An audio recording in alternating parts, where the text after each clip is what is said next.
absolutely awesome person whose name is what I'm going to tell you in a minute.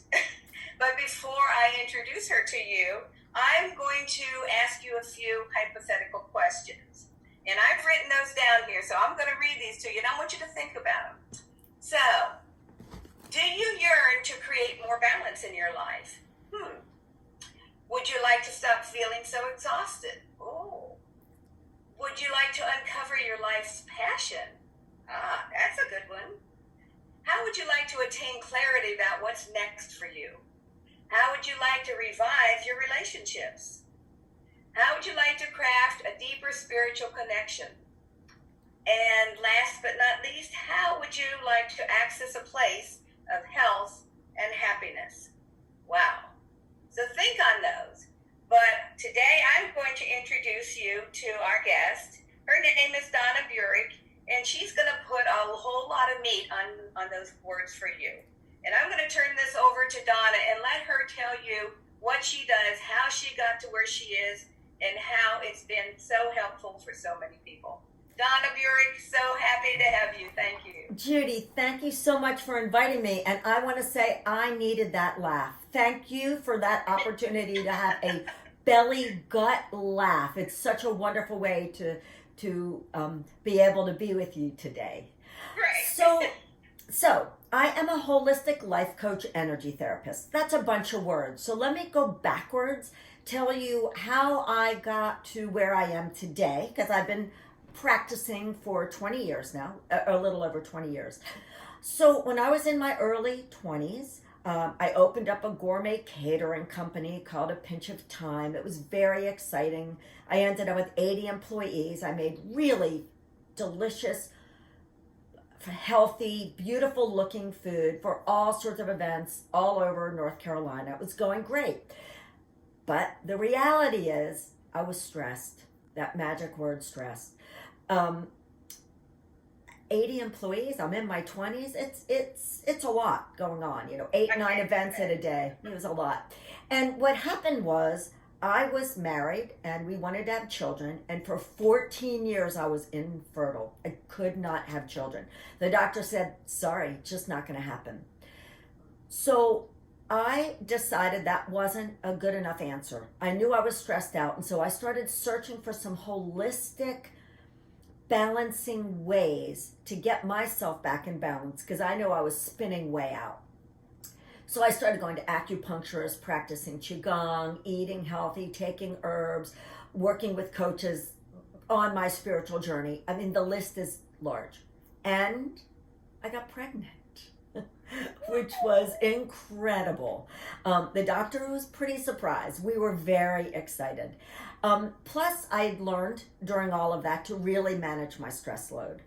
So I realized my passion of helping people wasn't just with food. And my undergrad degree was in social work anyway, so I'd always been on the path of wanting to help people.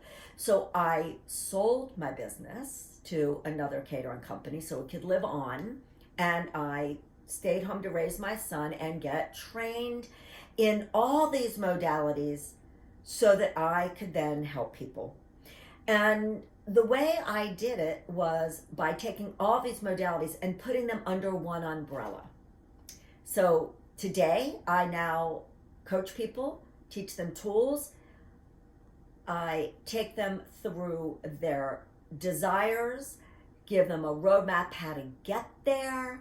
I help them through every aspect of their life, whether it's physical, whether it's relationship, whether it's work, whether it's their own inner struggles, whether they're just looking for their next adventure, whether they're feeling like they've gotten lost along the way.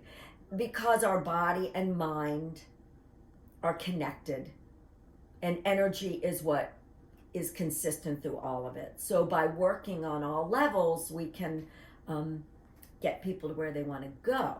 So that's what I do now. Yeah. I hear you. Wow. Fantastic story.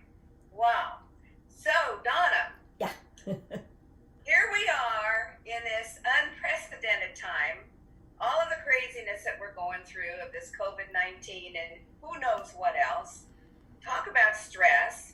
Talk about anxiety. Talk about loss of loved ones' lives, loss of finances, I mean, and on and on. How can we deal with these stressors today? What can we do? Right. Well, that is a fabulous question, because there is not a person that is not asking those same exact questions right now. So thanks for asking. We as humans are always on an emotional roller coaster. We go from calm and going along and resting and digesting, which is what we call the parasympathetic nervous system, where all of our energy goes towards our organs. That's a lovely place to be, but that's not where we stay. Mine left town. Right. We have life. We experience life. We experience it with inner problems, and then the microcosm, and with the macrocosm. We have the outer world's problems. And that throws us into sympathetic nervous system mode, which is panic, fight, flight, fear, freeze. We know there's all sorts of hormones that are flowing through our body with that. We know our endocrine system tells our amygdala, scan our memory, see if we have anything that's reminded us of this fear, so we can panic, fight, flight, freeze, hide. And so everything that's been going on right now, whether we're watching the news, talking to a friend, on social media, I mean, we can't get away from it, being locked in, having to wear masks.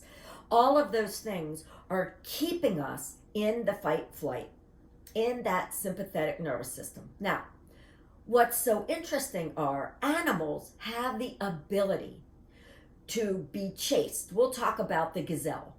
The gazelle gets chased by a tiger, let's say. And they go into complete stress mode. They run.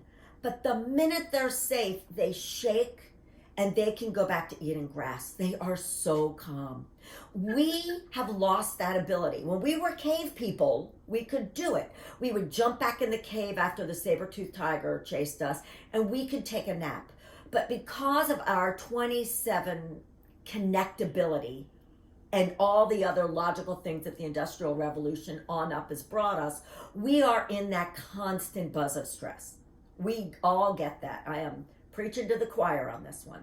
Okay. But I want to tell you a couple of things that I think should be new and interesting ways to think of it. And then at the end, in about 10 minutes or so, I'm going to teach all of you, and we're going to go through it together, 2 techniques that you can automatically use from this chat on, and if you use them, they will help you move from that state at that moment back into a place of the present moment and being more calm. Wow. Right? So I can't solve the outer world for you, but my job is to help you solve your inner challenges so you can cope and be adaptable and flexible with the outer world. So here's what I think is amazing. We all think of stress as bad, but the truth is it's not. I said earlier, we are an emotional roller coaster. We know this analogy. If there were not mountain peaks, there would not be valleys. If there were not valleys, there would be not mountain peaks, and we would be bored. Balance does not mean this. Balance means this. It's the adaptability. So imagine, very easily, we are in stressed out mode. How do we get out of it? Well, I teach meditation. I could say go meditate. That is about as unrealistic as you can get.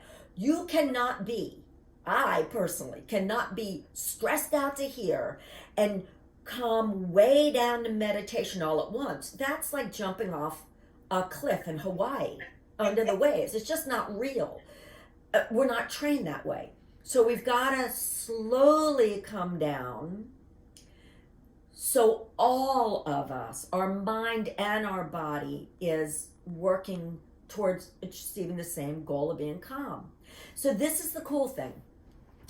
We have stress. That feels like bad stress. We cannot heal when we're that stressed out. But these are the ways out. We have 2 main channels to stay in that sympathetic mode, but to start moving back down into calm.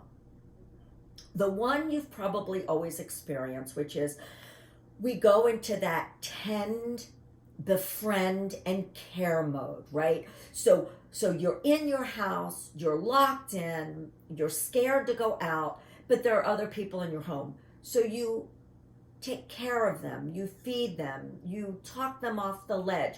All of a sudden, the dopamine that makes you feel good starts being produced instead of that epinephrine, and I can never say it right, and norepinephrine, and all of those panic modes. And when you do that, the emotions of brave and sympathetic and hopeful and compassion start bubbling back up because you're doing something. Think about it this way. We are energy.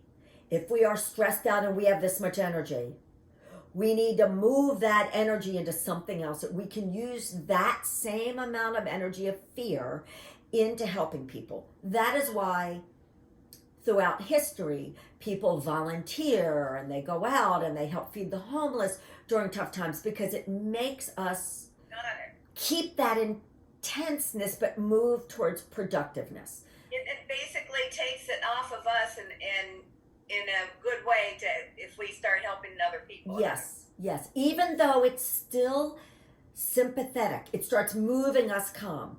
But let's move to the other. Let's move to the other wonderful way we can do it. It's called challenging or seeking. So there's two prongs with that. When we're stressed out, one of the most beautiful ways to do that, to also get this dopamine starting to be produced and GABA being produced and serotonin and starting to move back out of that, is to create a challenge for ourselves, right? So we're stuck in and we say, I'm going to eat healthy for 21 days. I'm going to meditate for 21 days. I'm going to exercise every single day for 20 minutes. You start creating a plan for yourself. I'm not saying you have to do all of those. You can pick one. But when you play and then you put that energy, which is hard because you're out of your comfort zone, you're not used to cooking for yourself, or you're not used to exercising via Zoom, or you're not used to meditating without your teacher guiding you. It's hard. It's a challenge. You need that big energy that's in stress. You move it over to the challenge and you can do it. An example, have you ever been really scared and decided to go for a walk or a run? And by the time you move through it, you feel better. You can now move back into that calmer place. Maybe then you could go meditate. Well, I want to tell you a trick, what happens to our body. When we get stressed out, our liver, our beautiful, amazing liver, is in charge of our muscles and the frustration and fear that we're feeling. And our liver loves movement. It also loves bitter foods, healthy greens. So eating Swiss chard and an arugula is a wonderful thing. But we're talking about movement, not just food. You can see I could go on forever with this. So if we get back to movement, if you move your body in a fast way that moves your ligaments and your tendons, whether you're doing push-ups or going for a fast walk, that helps the liver pump that intense fear energy and disperses it as healthy energy. So then you have the energy to burn off this fear through physical movement or through any of the other challenges. And at that time, you're able to move back. But I did say there was two parts to that. There's seeking and there's challenging. So when I talked about the challenge, you get it. You've heard people call positive stress versus sure. So that's the positive stress. The seeking is beautiful. The seeking is when we start wanting to dive into personal growth, into our own spiritual practices. It doesn't have to be a religion. It can be when I go for a walk in the woods and I get really quiet and I can just hear the sounds of the birds and the frogs, and I can, my language. Yeah, and I can feel the wind on my face, and I can smell the greenness of the moss and the trees. And then be really still and really kind of become one-on-one with a tree for a moment. It becomes this big, still energy that goes throughout your body, that calms you down, and you feel deeply supported. So that's kind of a seeking. That's when people start listening to people give some spiritual guidance on Zoom, on YouTube. There are so many great teachers. Or you use a holistic life coach energy therapist to keep going with this. So you can see there's so many different ways to go from I am stuck with what's happening in the world, I feel lost and hopeless, to I've now given you 3 different avenues to sort of take that intense energy, channel them in there, so that you can then go back to the practices that we've been studying of meditation and things like that. So before I teach you the 2 techniques that I want to give you that are real practical, Judy, do you have any questions? Because I just threw a lot at you, I know. Well, one thing I just wanted to kind of just throw out there is I think it goes without saying that if you stay in that flight or fight stress situation in your body, it is not healthy. It can lead to so many different adverse reactions and situations in your health. So I don't know that most people wouldn't know that, but just had to throw that out there. Well, thank you. That's a really good point. That's how important you are. Thank you. That's so actually what happens is when we are in that stress mode, we go into inflammation. Our immune system says, I need to attack the problem, and the way our immune system attacks is by inflammating around the problem. Absolutely. Man in the fire, rather. It does. And then it is impossible, no matter how much we try, our immune system's not going to be top priority. So if we can calm it down, then our immune system goes back into, it becomes a friend. It becomes the peacekeeper. It knows when we need to inflame to burn something out and when we can stay calm. So I want to bring up a point. It is appropriate to be there for everyone else. Years ago, when I was young, you would get on an airplane and people would smoke. And then they thought they'd be kind, so they created a smoking section. Ha ha. Yeah, like that only stopped at a certain place. Right. And what happened is the people that were smoking felt very offended that they had to give up something that they liked for the cause of the good of the people around them. Now everybody is a very considerate smoker. Well, at this moment, we are in that same spot, that we do know that wearing a mask in public at this moment doesn't really help us, but we know that we are just assuming, even though we know we're healthy, we don't want to take any chances. We're just saying, I am there for you all. So I'm going to wear a mask for you. That takes a great place. You've got to be out of the panic mode. You have to be in the place of, I'm trusting the process. And if I can give a little, I'm going to be okay. And the reality, excuse me, some cat hair, my cat ran by. What happens is we wear the mask and we talk, and it automatically feels like we're not getting a breath. And we know that we're going to wear it because we're still in the grocery store. And we start building some anxiety because we feel like we can't breathe. Okay, so the technique I'm about to teach you can be used then, but I've been teaching this technique for 20 years. Yeah, I've been there. Right. It's fine. And so I invite you to use it then, but I really want you to use it whenever. So it comes from Qigong, Qigong. I've been practicing the art of bringing more life force energy in with my Qigong master, who is now 91, Master Zhou, and I still study with him for 26 years. I've been doing this. So it is in my blood, and everyone that comes to me learns Qigong. So this breathing exercise, you cannot see all of me, so I'm just going to talk you through it. First, we're going to, and Judy, I invite you to do this with me. To get used to it, you put your one hand on your heart center, and you put the other hand on your abdomen. I know you can't see me, but it's there. Now, when you're driving down the road, you don't do this. When you're sitting with friends, you don't do this. But in the beginning, it makes you be able to focus. Then, we're going to be breathing only through our nose. We're going to inhale and exhale through our nose. But the visualization is what's different. We are going to imagine that our breath comes in our navel.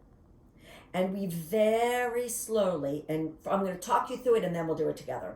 Very slowly, you take a deep, rich breath up into your heart center with a teeny little smile. You don't have to be a big teeth smile, just a little smile. Little smile all the way up. And then we pause for a couple of seconds. As we're breathing up, we're thinking the word peace. We pause for a few seconds. Then, through the nose only, and you don't have to keep smiling, we do an exhale back down to our navel, thinking calm, and then we pause. We're going to do it 3 times. And the reason that we do it this way is as we breathe through our sinuses, in and out, it creates movement through the cilia that creates calm, adds more activity to the brain. When we breathe through the mouth, we're really missing out on a lot of the helping of the neurotransmitters going through the body. The other magic is it's kind of like a rectangle breath. We inhale up, we pause, we exhale down, we pause. So that means, normally you do it 9 times, but together we're only going to do it 3 times. That means for the 3 times, there's 6 moments that we've done no thing or nothing, where our body re-regulates itself. Okay. So, any questions, Judy, before we begin? No, it sounds great. Sounds great. So let's put our hand on our heart, our other hand on our navel. You are welcome. It's gonna look like my eyes are closed, but I'm just softening my eyes. But you're welcome to have your eyes closed. So as we begin, inhaling peace from our navel to our heart, little smile, pause, exhale calm, back down to the navel, pause, inhale peace, little smile, exhale calm, pause, inhale peace, exhale calm. Very slowly open your eyes, very slowly relax your hands. Really check in with yourself. We went from being That super... worked great. Love it. Love it. Yeah. So, you can see that even though earlier I said it's hard to go from stressed out all the way to peace and to do these things, that's kind of throughout the day, but that did take you right into your parasympathetic. You were feeling love and hopefulness and calm, and it pulled you back in the present moment. And there's nothing but joy in the present moment. I mean, we can think 2 seconds in the future, 2 seconds past and get out of it, but it pulls you back. We are linking our physical body with our mind and our emotions through the breath.